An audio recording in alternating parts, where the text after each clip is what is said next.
No more long and boring lectures, no more poor quality videos, and no more second-hand lectures. A-Team Commerce Academy brings you next level ACCA lectures you deserve. Session पे हैं 7 day study series के, and let's start with control account reconciliations. ठीक है जी.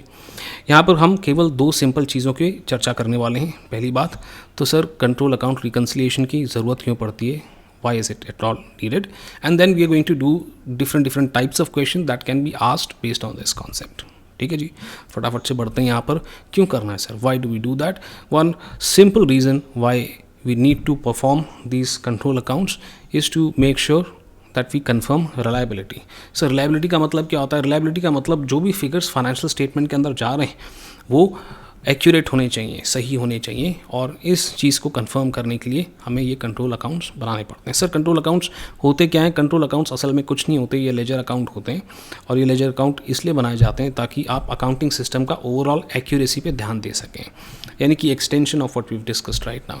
Sir reconciliation हम क्यों करते हैं? Reconciliation हम इसलिए करते हैं क्योंकि अकाउंट्स डिपार्टमेंट वाले जो होते हैं ना वो अकाउंट्स बनाते हैं, but then there are other departments also. For example customer से डील करने के लिए और पैसे कलेक्ट करने के लिए अकाउंट्स डिपार्टमेंट का यूजुअली ये काम नहीं होता है. इसका काम एडमिनिस्ट्रेशन डिपार्टमेंट अलग से करता है, और वो हर कस्टमर से रिलेटेड अपनी डिटेल्स मेंटेन करता है. आइडियली एडमिनिस्ट्रेशन डिपार्टमेंट की डिटेल और अकाउंट्स डिपार्टमेंट की डिटेल मैच होनी चाहिए, बट यूजुअली ये होती नहीं है. ठीक है. एडमिनिस्ट्रेशन डिपार्टमेंट इसलिए मेंटेन करता है ताकि वो उनको टाइमली फ़ोन कर सके, पैसे जो है उनसे मांग सके, ताकि सही समय पे हमारे पास पैसा आए और लिक्विडिटी को लेकर के हमारे बिजनेस में कोई दिक्कत ना आए. बट अकाउंट्स डिपार्टमेंट भी ये इन्फॉर्मेशन मेंटेन कर रहा है और ये मैच होना चाहिए. अगर मैच नहीं हो रहा है तो एक्यूरेसी में प्रॉब्लम है. सो रिकन्सिलिएशन ज़रूरी है ये समझने के लिए that we have a perfect accounting system at all times which is error free. ठीक है. वैसे बड़े बड़े बिजनेसेस के अंदर एरर फ्री लैंग्वेज आप यूज़ कर नहीं सकते, because it is very difficult कि बड़े बड़े बिजनेसेस में कुछ भी एरर ना हो. ठीक है ना. डिफ़िकल्ट क्या, नियर इम्पॉसिबल है. हाँ, मटेरियल यानी बड़े बड़े एरर्स नहीं होने चाहिए, दैट्स ऑल. ठीक है. तो नाउ दैट वी नो कि कंट्रोल अकाउंट्स क्यों बनाने चाहिए, let's have a look at it. देखिए यहाँ पर नाम कंट्रोल अकाउंट्स लिखा है, but these are basically simple ledgers. भले ही वो रिसीबल यानी कस्टमर की या डेटर की लेजर की आप बात कर रहे हैं तो लेजर वैसे ही बनता है जैसा बनता है ना. इसमें ये अकाउंट्स का ही पार्ट है, ये कोई सेपरेट चीज़ नहीं है. हाँ, रिकन्साइल जब आप करने जाते हो तो आपको अलग अलग चीज़ें मिलती हैं. फॉर एग्जांपल रिसीवेबल्स के लिए आप दूसरा डॉक्यूमेंट एडमिनिस्ट्रेशन डिपार्टमेंट मेंटेन करता है, तो वहाँ से जो आप लेते हो उसे मेमोरेंडम या लिस्ट ऑफ बैलेंसेस के नाम से जाना जाता है, वो अकाउंट्स का पार्ट नहीं होते हैं. या फिर अगर आप पेबल्स अकाउंट मेंटेन कर रहे हैं तो आपके अलग अलग जो सप्लायर हैं उनसे आपको सप्लायर स्टेटमेंट वो लोग आपसे भेजते हैं. जब वो आपसे पैसे कलेक्ट करना चाहते हैं तो आप उस सप्लायर स्टेटमेंट को अपने कंट्रोल अकाउंट से मैच करके देखते हैं to understand where there are differences. ठीक है. दोनों ही सिचुएशन से रिलेटेड क्वेश्चंस फटाफट से हम करके देखते हैं. ठीक है जी. शुरुआत करते हैं. पहले कंसेप्चुअल बात करें. वो कह रहे हैं जी इनमें से कौन से ऐसे आइटम्स हैं जो रिसीबल्स लेजर कंट्रोल अकाउंट के अंदर आते हैं. ठीक है. So receivable ledger control account is nothing but receivables account और डेटर्स अकाउंट. ठीक है. वो कह रहे हैं कि इन 6 में से देखें और बताएं कि कौन से जो हैं वो क्रेडिट साइड में आएंगे. तो एक एक करके आइटम को डिस्कस करते हैं, एंड ये भी डिस्कस करते हैं कि डेबिट साइड में आएंगे और या क्रेडिट साइड में और क्यों. ठीक है ना. बहुत बेसिक सी बात है, इसलिए इसमें बहुत ज़्यादा समय नहीं खर्च करेंगे. पहली चीज़ देखें, कैश रिसीव्ड फ्रॉम कस्टमर. जब कस्टमर से हमें पैसा आता है तो रिसीवेबल्स हमारा कम हो जाता है. ठीक है. And yes, because of that जो भी आइटम रिसीवेबल को कम करती है वो क्रेडिट साइड में नोट होती है. ठीक है. सिंपल 11th क्लास का लेजर जो हम बनाते थे वही है, कुछ एक्स्ट्रा नहीं इसमें. Irrecoverable debts written off. Bad debts जब भी हमारे होते हैं तो भी हमारे रिसीवेबल्स कम हो जाते हैं, बिकॉज अब पैसा मिलने का कोई उम्मीद नहीं है. And yes, this will also be record in the credit side. तीसरा, increase in allowances for receivable. जब अलाउंस बढ़ते हैं तो हम शुरू में इनफैक्ट पहले लेक्चर में ही देख चुके हैं कि इसमें रिसीवेबल्स की एंट्री होती ही नहीं. इररिकवरेबल डेट हमारा डेबिट होता है और अलाउंस फॉर रिसीवेबल्स क्रेडिट होता है, यानी कि ये एंट्री रिसीवेबल्स में होती नहीं है तो डेबिट होगी, क्रेडिट इसका तो सवाल ही नहीं होता. सेल्स की बात करें, सेल्स रिसीवेबल्स को बढ़ा देता है and it should be recorded in the debit side, not in the credit side. Item number 5, credits for goods returned by customers. ठीक है. उन्हें हम क्रेडिट दे रहे हैं जो भी माल उन्हें रिटर्न किया था. So this should also be in the credit side. ठीक है. This should be in the credit side, क्योंकि वो माल वापस कर रहे हैं तो रिसीवेबल को कम करोगे ना. एंड वैसे ही कैश रिफंड्स टू कस्टमर, ये इसका मतलब समझ लेते हैं। कैश रिफंड, कस्टमर को हम रिफंड दे रहे हैं, है ना, कस्टमर को हम रिफंड दे रहे हैं। So this is basically recorded in the debit side of receivable ledger control account. ठीक है, तो कई बार क्या होता है, हमारा कस्टमर हमें ज़्यादा पैसे दे देता है और उस एक्स्ट्रा पैसे को जब हम रिफ़ंड करने के लिए जाते हैं तो हम नेगेटिव रिसीवेबल्स को बढ़ाने की कोशिश कर रहे हैं। समझ रहे हो आप? तो इसको बढ़ाने की कोशिश कर रहे हैं। So this is increasing the receivables, not decreasing. ठीक है, and yes this is recorded in the debit side of receivables account. ठीक है, एक क्वेश्चन और देखते हैं जिसमें लेजर को देखते हैं और करीब से। Let's have a look at the ledger also. आपको लेजर ऑलरेडी दे करके रखा हुआ, अब इसमें आंसर मैंने नीचे ही लिखा है, बट पहले क्वेश्चन देख लें आप। आपको वो कह रहे हैं जी हमने आपको गलत रिसीवेबल लेजर कंट्रोल अकाउंट बना कर दिया है, आप इसे सही कर दो और हमें बता दो कि एक्चुअल सही क्लोजिंग बैलेंस क्या आना चाहिए। तो देखो ये क्वेश्चन में और पिछले क्वेश्चन में कोई खास अंतर नहीं, बस यहाँ प्लस माइनस का आपको कैलकुलेशन कैलकुलेटर पे करना होगा, उससे ज़्यादा कोई डिफरेंस नहीं है दोनों के अंदर।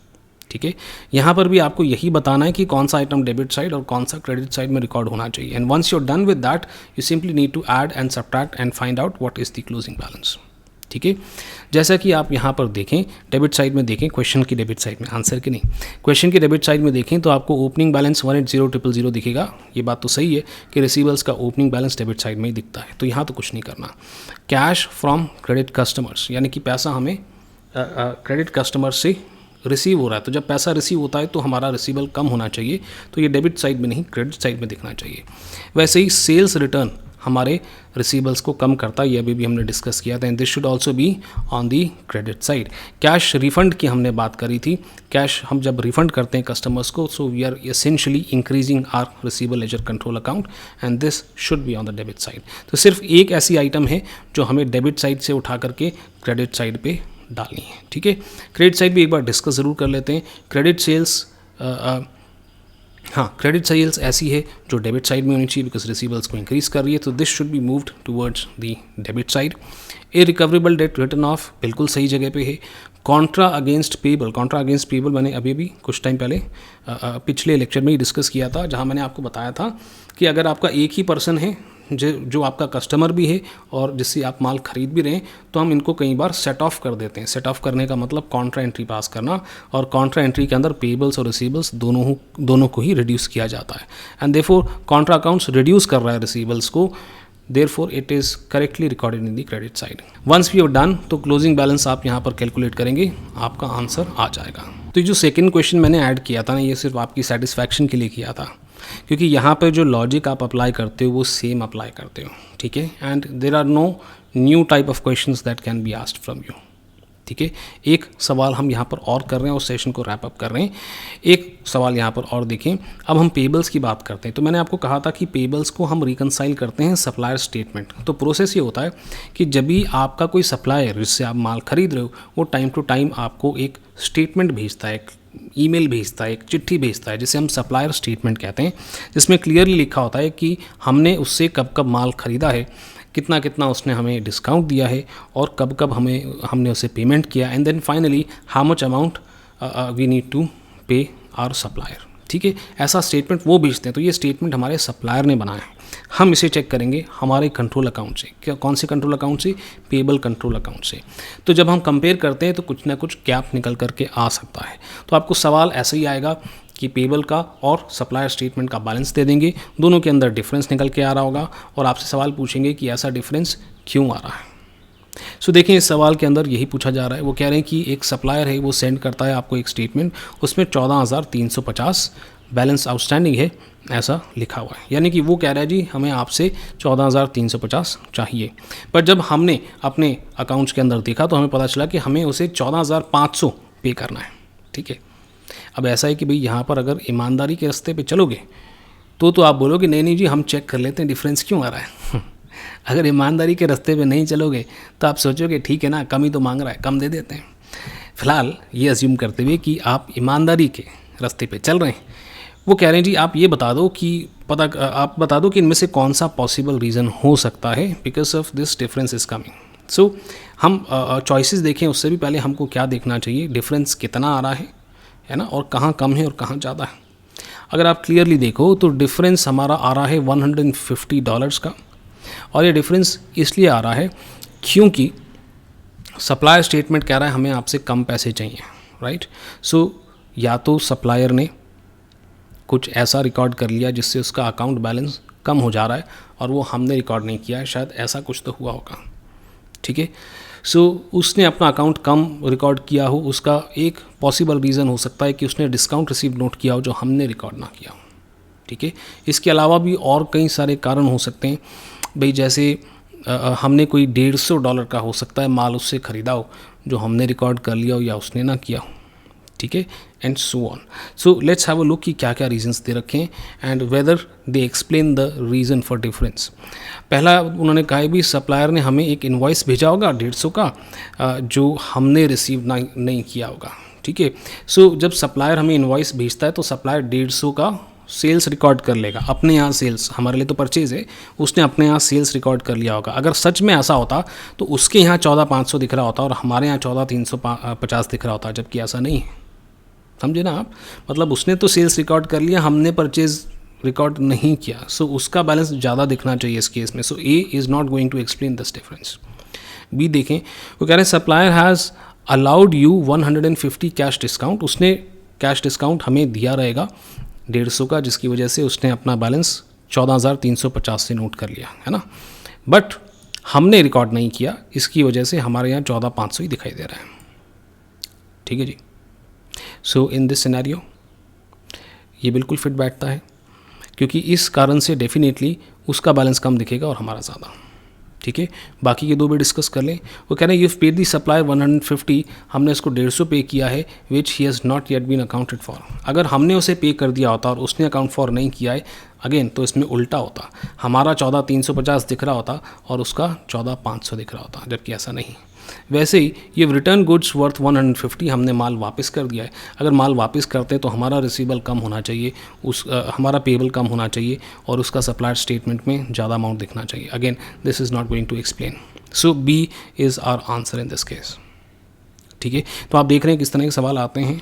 You see how this different types of questions are being asked. In fact receivable account और पेबल अकाउंट को पहली बार नहीं देख रहे हैं यार, ये तो 11th क्लास से हम देखते आ रहे हैं और अभी भी कितने सेशन के अंदर जब हमने रिसीवेबल की बात करी थी, पेबल की बात करी थी, राइट। इनफैक्ट इनकम्प्लीट रिकॉर्ड्स के अंदर भी आप देखोगे तो वहाँ भी आपको फॉर्मेट दिख जाएगा। तो this is not something that is absolutely new here.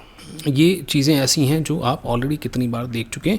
I just wanted to show you कि किस तरह के सवाल आते हैं और आप कल को ये ना बोलें कि सर ने कंट्रोल अकाउंट वाला चैप्टर ही छोड़ दिया, ठीक है। सो आपने अगर लेजर ठीक से देख लिए हैं, लेजर यहाँ पे अगेन मैंने कई सारे टीचर्स को ये बोलते हुए देखा है कि भैया आप लेजर रट लो, लेजर रटो मत, आप ये जानो कि कोई चीज़ डेबिट हो रही है तो क्यों हो रही है, क्या वो उस पर्टिकुलर अकाउंट को बढ़ा रही है या घटा रही है। इस लॉजिक से आप ध्यान रखें, चीज़ों को रटना बिल्कुल नहीं है फॉर्मेट को।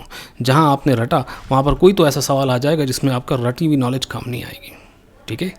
आई होप इस बात को आप याद रखेंगे और इसी के साथ 7 डे स्टडी सीरीज़ का हमारा एपिसोड ख़त्म होता है, मगर आप जुड़े रहें मुझसे और इस अमेजिंग कम्युनिटी से थ्रू आवर डिस्कॉर्ड सर्वर। इसका लिंक आपको डिस्क्रिप्शन में मिल जाएगा।